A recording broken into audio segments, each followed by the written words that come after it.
Hello friends, कैसे हैं आप सब। संवैधानिक निकाय के इस सीरीज में हम लोग आगे बढ़ेंगे। इसके पहले काफी सारे वीडियो आ चुके हैं, 6 वीडियो डिस्क्रिप्शन में लिंक मिल जाएगा, वहां से आप देख सकते हो। इसमें हम लोग क्या पढ़ेंगे, वित्त आयोग के बारे में। और वित्त आयोग के वो सारे क्वेश्चन जो आप पढ़ोगे आपके एग्जाम में आएंगे। ठीक है, ऐसा नहीं है कि आपको सिर्फ पढ़ना है और वो किसी काम का नहीं होगा। आपकी एग्जाम में आए हुए सारे क्वेश्चन को और सारे फैक्ट को मैंने एक जगह रख दिया है। अब आते हैं फाइनेंस कमीशन ऑफ इंडिया क्या है, इसकी हिंदी यहाँ पे लिखी है। देखिए, अभी हम लोग सबसे पहले वित्त आयोग के बारे में जानेंगे कि ये कॉन्स्टिट्यूशनल बॉडी है। इसका आर्टिकल 280 है।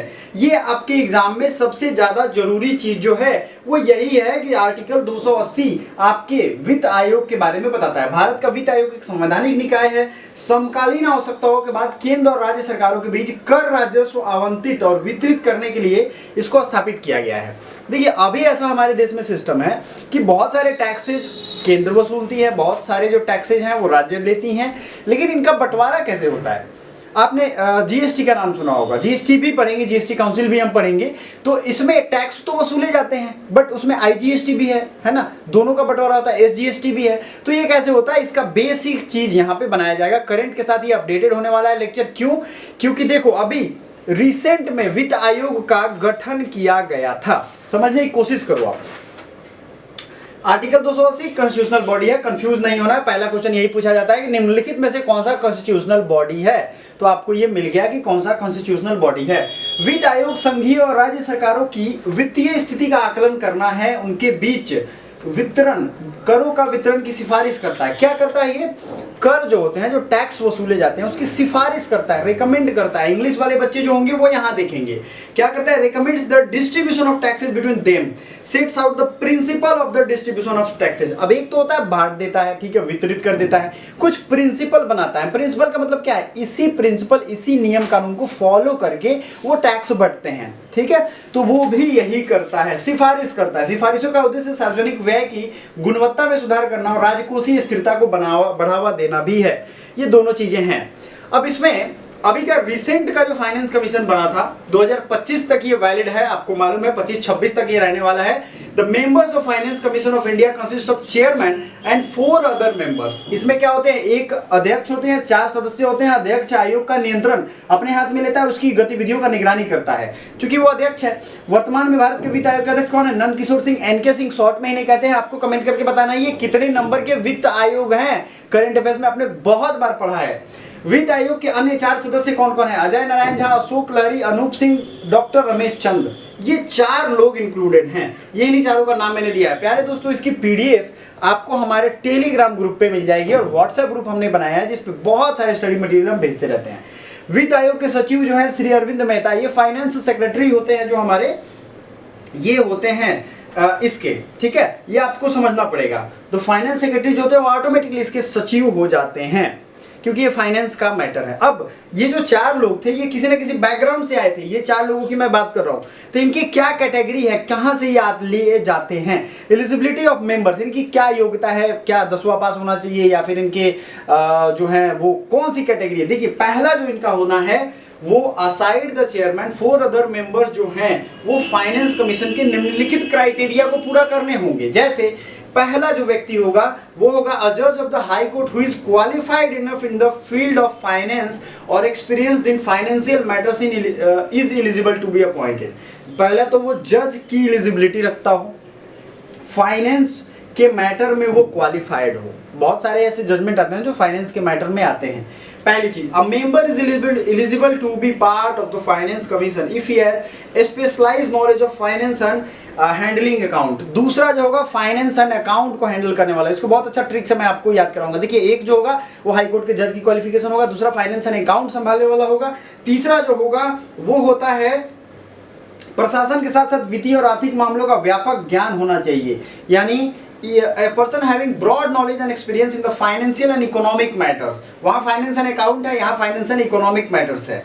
ठीक है, तो आपने क्या देखा, यहाँ पे आप लोग देख चुके हो जज ऑफ हाई कोर्ट हो गए एक, ठीक है, दूसरा member is finance committee, specialised knowledge of finance and account, तीसरा हो गया broad knowledge and experience in finance and economy. ठीक है, अब एक सदस्य और बच जाते हैं जो पब्लिक अफेयर्स से आते हैं। ठीक है, पब्लिक अफेयर्स क्या होता है, जैसे IAS IPS officers IPS generally नहीं होते, आईएएस उस सेक्रेटरी में हो, उस पोस्ट पे हो, या वो काम उन्होंने किया हो, काफी लंबे समय का अनुभव हो उनके पास, ठीक है। तो ये सारी चीजें होती है। ये डिटेल तो आपसे नहीं पूछा जाएगा, बट आपको याद रखना है। अब इसमें membership of the members can be disqualified from the finance committee if he और सी हैज फाउंड मेंटली अनफिट। अगर वो मेंटली अनफिट हो जाते हैं तो उनको हटा दिया जाएगा। बात समझो आप, याद रखें सभी सदस्यों की नियुक्ति भारत के राष्ट्रपति द्वारा की जाती है, इसलिए वह उम्मीदवारों को अयोग्य घोषित कर सकता है। यहाँ ये क्लियरली लिखा गया है, इनकी नियुक्ति जो है भारत के राष्ट्रपति करते हैं, तो वही हटा सकते हैं। ऐसा कोई प्रोविजन नहीं है कि उनको हटाने के लिए बहुत ज्यादा तामझाम करना पड़ेगा। बहुत सारे ऐसे पोस्ट हैं, पीछे भी हमने बताया है आपको। इनका कार्यकाल क्या होता है? Tenure of the finance commission का कार्यकाल राष्ट्रपति वित्त आयोग के सदस्य के कार्यकाल को निर्दिष्ट करते हैं। ये सारा जो प्रोसेस है, मतलब कितने साल का होगा, ये राष्ट्रपति ही करते हैं। जब भी जरूरत होती है फाइनेंस कमीशन की नियुक्ति की जाती है। याद रखिएगा, फाइनेंस कमीशन की नियुक्ति हर 5 साल पे नहीं होती है, ये पहले भी हो सकती है। कब? जब राष्ट्रपति को लगे या देश को लगे कि हाँ फाइनेंस कमीशन की अभी जरूरत है। समझ में आ रहा है? तो ये कोई कंपलसरी नहीं है कि 5 साल पे, नियम एक है कि हाँ 5 साल से चल रहा है, तो 5 साल पे एक क्राइटेरिया बना हुआ है, ठीक है। जब भी राष्ट्रपति चाहे तो वो बुला सकते हैं। आमतौर पर सदस्यों को 5 साल की अवधि के लिए नियुक्त किया जाता है। कुछ विशिष्ट शर्तों के तहत सदस्यों को फिर से नियुक्त किया जा सकता है। अब इनके काम के बारे में थोड़ा देखते हैं, क्या कार्य करते हैं। Here are the some works। वित्त आयोग को भारत के राष्ट्रपति को निम्नलिखित मामलों की सिफारिश करनी है। करों की शुद्ध आय का वितरण केंद्र और राज्यों के बीच साझा किया जाना चाहिए। बात समझ रहे हो? नेट प्रोसीड्स होता है, टैक्स आपने वसूला, केंद्र ने वसूला या स्टेट ने वसूला, केंद्र को उसमें से कितना परसेंटेज स्टेट्स को देना है, ये यहाँ पे बताया जाता है। केंद्र सरकार द्वारा राज्य सरकार को दी जाने वाली अनुदान सहायता, अनुदान होता है ग्रांट्स इन एड। कैसे सुनते होगे आप, जब बाढ़ आती है तो कुछ ग्रांट्स सेंटर से मांगा जाता है, ये भी डिसाइड किया जाता है इसके द्वारा। अब इसमें बहुत सारे क्राइटेरिया होते हैं। जो पहाड़ी क्षेत्र के स्टेट हैं उनको थोड़ा अलग ग्रांट दिया जाता है, जो मैदानी क्षेत्र के उनको थोड़ा अलग दिया जाता है ना। जो ट्राइबल बेल्ट्स के स्टेट हैं उनके थोड़े अलग प्रोविजन है, सबका है। उतने डिटेल में आपको नहीं जाना, वो मेंस के लायक है, ठीक है।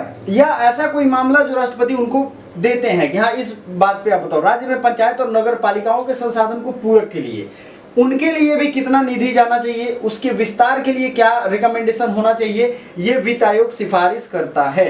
वित्त आयोग अपनी प्रक्रिया स्वयं तय करता है, अपने कार्यों का निष्पादन में शक्ति प्राप्त करता है।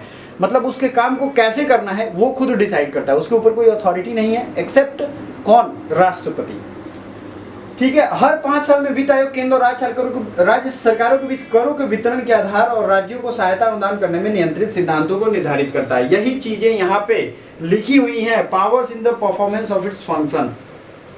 Every 5 years the finance commission determines the ground for the distribution of taxes among the center and states, ठीक है। The members of parliament received finance commission recommendation and an explanatory memorandum of the action taken by government। संसद के सदस्यों ने वित्त आयोग की सिफारिश और सरकार के द्वारा की गई कार्रवाइयों का एक व्याख्यानात्मक ज्ञापन क्या होता है। अगर इन्होंने सिफारिश किया, सिफारिश इनका मान्य नहीं भी हो सकता है, मतलब ऐसा बाध्य नहीं है कि संसद इसको मान्य करता है। ये पूछा गया है आपके एग्जाम में कई बार कि क्या वित्त आयोग का जो रिकमेंडेशन होता है, जो सिफारिश होता है, क्या वो हर बार मान्य होता है? तो नहीं, उसमें से वो चीजें मानी जाती हैं जो सेंटर को काम का लगता है, ठीक है।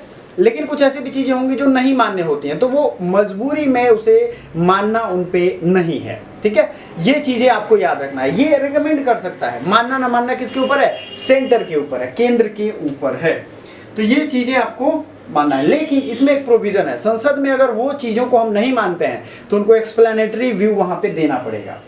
वित्त आयोग की शक्तियां क्या क्या हैं, इनको देखिए। The recommendation which are made by the finance commission of India are just advisory in nature. यही चीजें मैं बता रहा था, are not binding on the government. बस सुझाव है, वो पूरी तरह से केंद्र सरकार पर निर्भर है कि या तो सिफारिशों को माने या ना माने।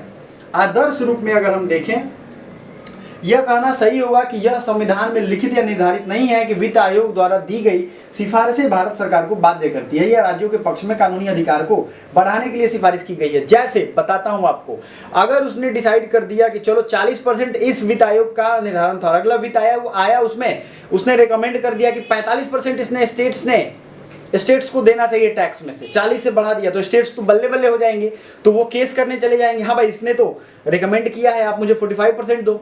तो इसलिए क्योंकि सेंटर को भी अपना बजट देखना पड़ेगा, उनकी फोरकास्टिंग देखनी पड़ेगी, उनका कोई लीगल राइट्स इस पे नहीं होगा। उसको मानना किस पे डिपेंड करता है? इस पे ही डिपेंड करता है, केंद्र पे। भारत के वित्त आयोग द्वारा की गई सिफारिशें प्रकृति में सिर्फ सलाहकार हैं। ये चीजें मैंने आपको बता दी हैं। आदर्श रूप में अगर बात किया जाए, संविधान में लिखित निर्धारित नहीं है, तो वित्त आयोग द्वारा दी गई सिफारिशें मानना या ना मानना वही चीजें हैं। अब बात करते हैं, वित्त आयोग जो है वो संवैधानिक निकाय है जिसका उद्देश्य विभिन्न विषयों जैसे कर के वितरण, टैक्सेशन का बंटवारा, टैक्सेशन का नेट प्रोसीड्स का बंटवारा, जैसे distribution of taxes. The commission is responsible for assessing the financial need of the central government, state governments and local bodies. क्या उनकी फाइनेंशियल नीड है, इसको भी असेस करता है। The finance commission recommends the sharing of taxes. ये हम लोग शेयरिंग ऑफ टैक्सेस कहां से? Central government between itself and the state government. The Finance Commission makes recommendation for distribution of grants in aid to states. Finance Commission recommends relief of states that are heavily indebted. अगर कोई राज्य जो है बहुत ज्यादा कर्ज में है तो वो भी ये डिसाइड करता है विशेष सहायता, जिनको अनुसूचित जाति और अनुसूचित जनजातियों की आबादी वाले हैं उनको विशेष सहायता क्या देना है, कितने % रुपए देने हैं, कितने करोड़ देने हैं, वो यहाँ डिसाइड होता है।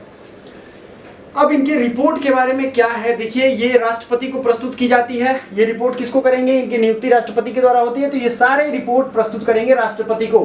संसद के प्रत्येक सदन में राष्ट्रपति के मार्गदर्शन और नेतृत्व में वित्त आयोग की रिपोर्ट पर विचार किया।